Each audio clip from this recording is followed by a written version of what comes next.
The scriptures require major changes in the Middle East, which include peace, security, and prosperity, as is outlined in the words of Ezekiel 38, verses 11 to 12. Thou shalt say, I will go up to the land of unwalled villages. I will go to them that are at rest, that dwell safely, all of them dwelling without walls and having neither bars nor gates, to take a spoil and a prey, to turn thine hand upon the desolate places that are now inhabited, and upon the people that are gathered out of the nations, and have gotten cattle and goods, and dwell in the midst of the land. Well, another major component is the continued normalization of Israel and its Arab neighbors.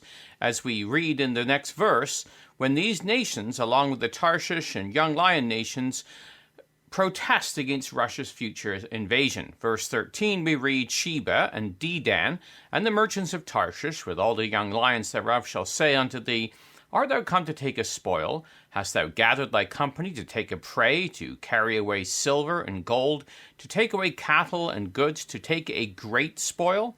We also find Saudi Arabia providing protection for the Israelis who flee during the coming invasion predicted in Ezekiel 38.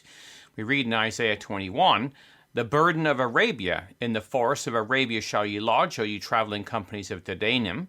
The inhabitants of the land of Tema brought water to him that was thirsty. They prevented or assisted with their bread him that fled.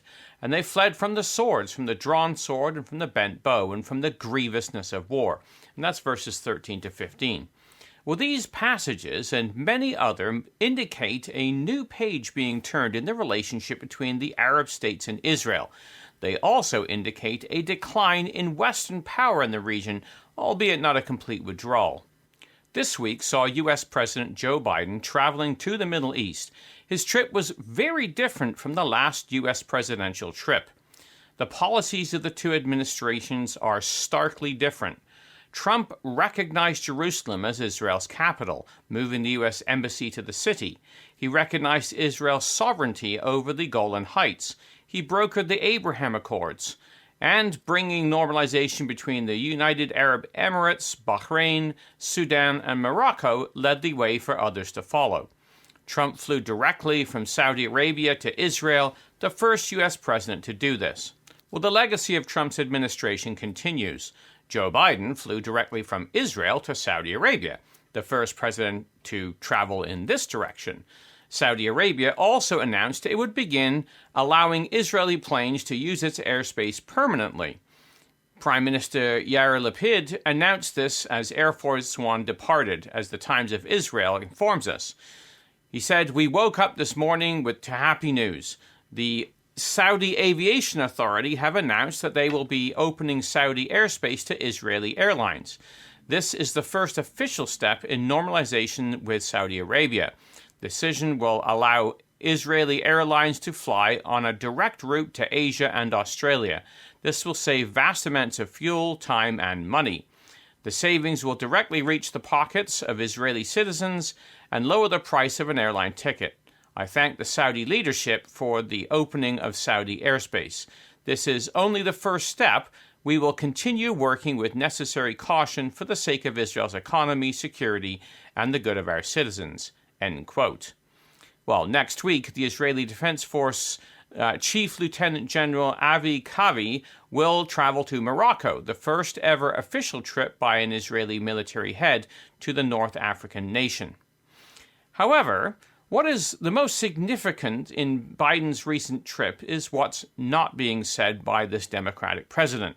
Michael Oren was the Israeli ambassador to the United States during Obama's administration, the first term, when Joe Biden was the vice president. In an interview with Eric Sheva, this is what he had to say on Saturday. This is a really superb visit. It began with the president coming down and saying, I am a Zionist, which may not sound so earth-shattering to Israelis or to Jews, but to people in his own party, the progressive wing, where Zionism has become almost a dirty word. That's an amazing thing for this president to say. He has reiterated his support for Israel's security. It's really unequivocal support, and has reiterated his undying commitment to ensuring that Iran does not acquire a nuclear weapon. It's equally important to note what he hasn't said. unlike President Obama, he has not mentioned the 67 borders or Israel's need to return to the 67 borders. He has not mentioned in any way a redivision of Jerusalem or a Palestinian capital in East Jerusalem. Believe me, the Palestinians aren't happy with it. So I think that this is, for Israel, a sign that this is not Obama 2.0. Joe Biden is a different president, and he is a dear and committed friend to the state of Israel.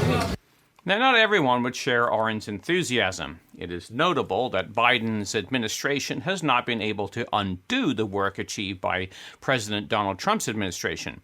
A comparison made by Biden during his speech he gave in Jerusalem reveals the motive behind his policies.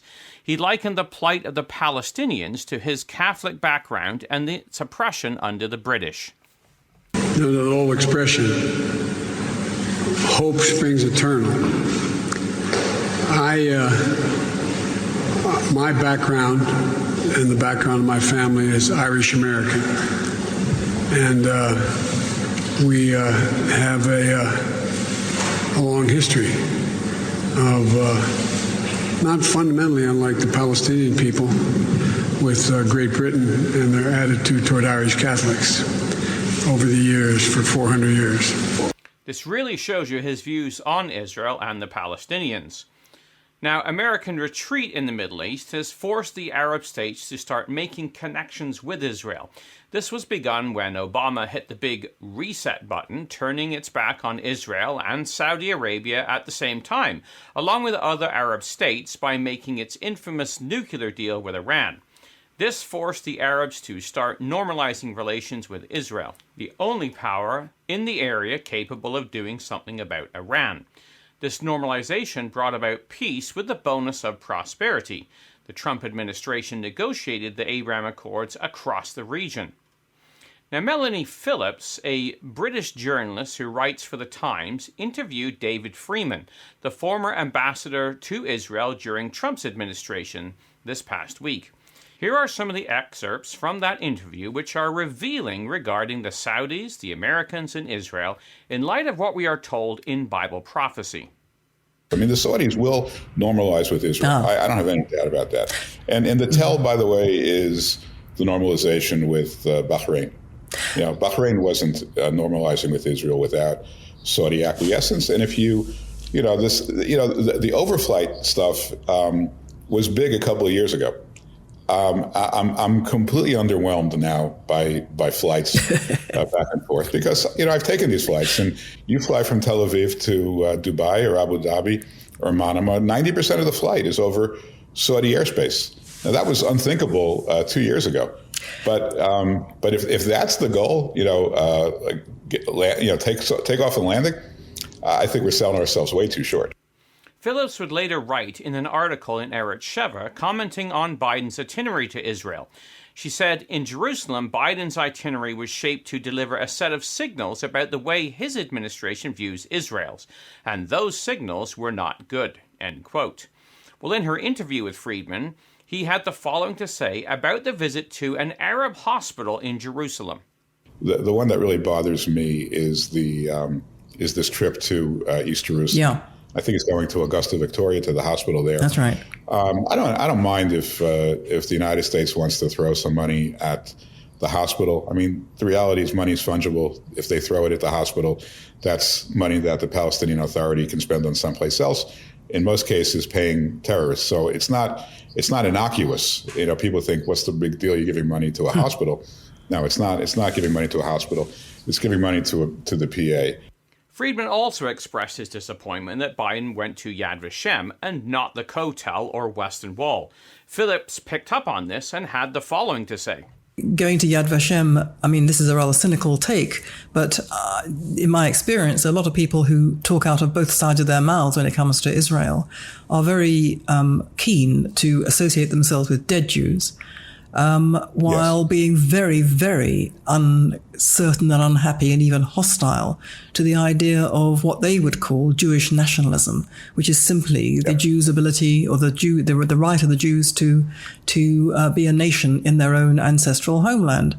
And that's one of the things that the Western Wall symbolizes, the unbroken line of history between today's Israelis and the Jewish people since the dawn of their being.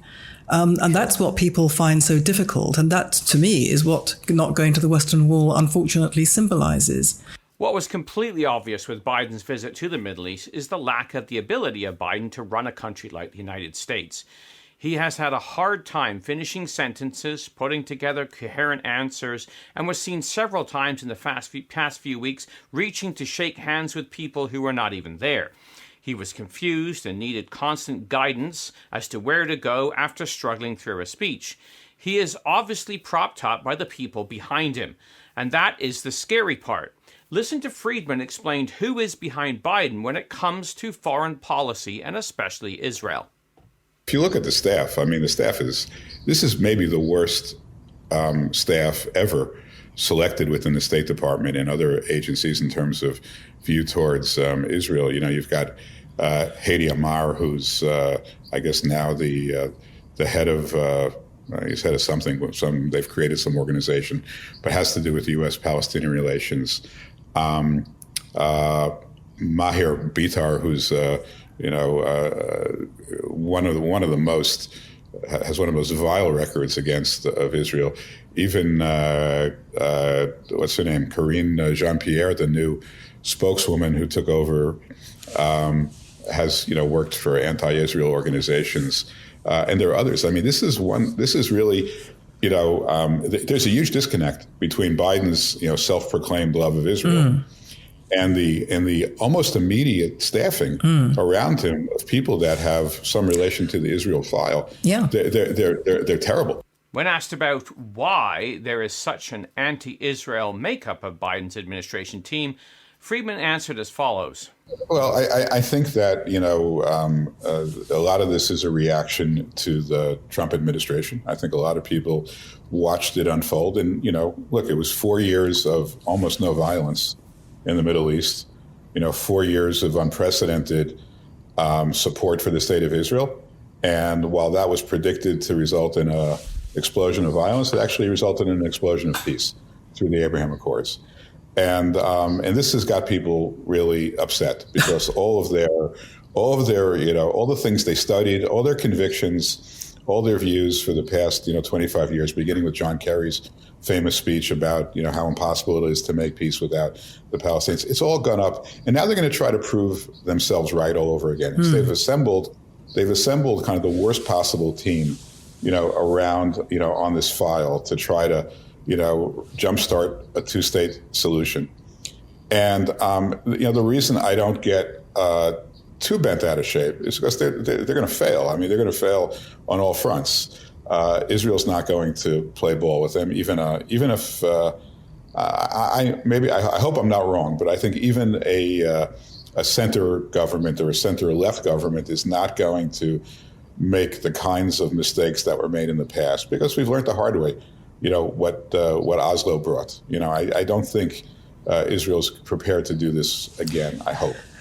The scriptures are clear when it comes to attitudes to Israel, going right back to the first promise to Abraham. In Genesis chapter 12, verse 3, I will bless them that bless thee, and curse him that curseth thee, and in thee shall all families of the earth be blessed. Now, God is very sensitive about his people, whom he is in the process of redeeming and bringing back to himself, as he states in Zechariah 2, verse 8, Thus saith the Lord of hosts, after the glory hath he sent me unto the nations which spoiled you. He that toucheth you toucheth the apple of his eye. So God is not going to suffer the bureaucrats in what some Israeli journalists have called the Department of Hate to undo what he is doing in the region. However, he will use them to accomplish his purpose, as he did Pharaoh in times gone by. Now, as many analysts have pointed out, the USA was energy independent under Trump until Biden came into office and started buying oil from Russia and Venezuela, pushing its green initiatives. The American oil supply fell into absolute chaos following Russia's invasion of Ukraine, according to the Council on Foreign Relations in April. Biden announced the largest release of oil reserves from America's strategic petroleum reserves in history, up to 1 million barrels a day for 6 months, end quote. Well, the reason for Biden's mission to the Middle East was to go cap in hand to an old ally they had snubbed since the election and ask for oil production to be increased.